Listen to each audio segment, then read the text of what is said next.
So ಇವತ್ತಿನ ಒಪಿಡಿಯಲ್ಲಿ 31 years old patient sudden ಆಗಿ voice change ಅಂತ ಬಂದ್ರು ಅಂಡ್ ಅವ್ರು ತುಂಬಾ ಭಯ ಪಡ್ತಿದ್ರು. ಸೊ ವಾಯ್ಸ್ ಪರ್ಮನೆಂಟ್ ಆಗಿ ಚೇಂಜ್ ಆಗಿದೆಯಾ ಅಥವಾ ಏನಕ್ಕೆ ಚೇಂಜ್ ಆಗಿದೆ, ಸೊ ಏನಾದ್ರು ಪ್ರಾಬ್ಲಮ್ ಇದೆಯಾ ಅಂತೆಲ್ಲ ಕ್ವೆಶನ್ಸ್ ಕೇಳಿದ್ರು. ಸೊ ಹಿಸ್ಟ್ರಿ ಕೇಳಿದಾಗ ಲಾಸ್ಟ್ 1 ವೀಕ್ ಇಂದ ಅವರಿಗೆ ಕಾಮನ್ ಕೋಲ್ಡ್ ಅಂಡ್ ಕಾಫ್ ಇದೆ ಅಂತ ಗೊತ್ತಾಯ್ತು. ಅಂಡ್ ಲ್ಯಾರಿಂಗೋಸ್ಕೋಪಿ ಅನ್ನೋ ಟೆಸ್ಟ್ ಮಾಡಿದೆ, ಅಂದ್ರೆ ಎಂಡೋಸ್ಕೋಪಿ ಹಾಕಿ ನಮ್ಮ ವಾಯ್ಸ್ ಬಾಕ್ಸ್ ನ ನೋಡೋದು. ಸೊ ಆ ಟೆಸ್ಟ್ ಮಾಡಿದಾಗ ಅವರ ವಾಯ್ಸ್ ಬಾಕ್ಸ್ ಅಲ್ಲಿ ಇನ್ಫ್ಲಮೇಷನ್ ಕಾಣಿಸ್ತು ಅಂಡ್ ದಟ್ ಇಸ್ ಕಾಲ್ಡ್ ಲ್ಯಾರಿಂಜೈಟಿಸ್ ಅಂತ ಕರಿತೀವಿ.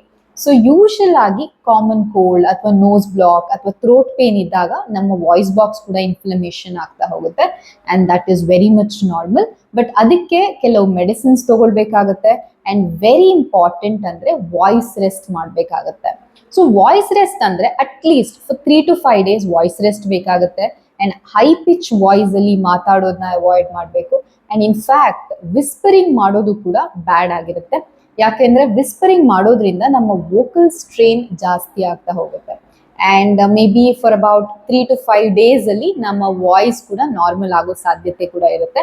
ಅಂಡ್ ಸೊ ನೀವು ಕೂಡ ಲ್ಯಾರಿಂಜೈಟಿಸ್ ಇಂದ ಸಫರ್ ಮಾಡ್ತಿದ್ರೆ ಅಥವಾ ಏನಾದ್ರೂ ಕ್ವೆಶನ್ಸ್ ಇದ್ರ ಬಗ್ಗೆ ಇದ್ರೆ ಡೆಫಿನೆಟ್ ಆಗಿ you can comment in the comment box. I will try to answer. And so next ಕೆಲವು ವಿಡಿಯೋಸ್ ವಾಯ್ಸ್ ರಿಲೇಟೆಡ್ ಆಗಿರುತ್ತೆ ಅಂಡ್ ಸೊ ನಿಮಗೆ ಪರ್ಟಿಕ್ಯುಲರ್ ಟಾಪಿಕ್ ಮಾಡಬೇಕು ಅಂತಿದ್ದಲ್ಲಿ so you can comment. And thank you so much. Stay tuned.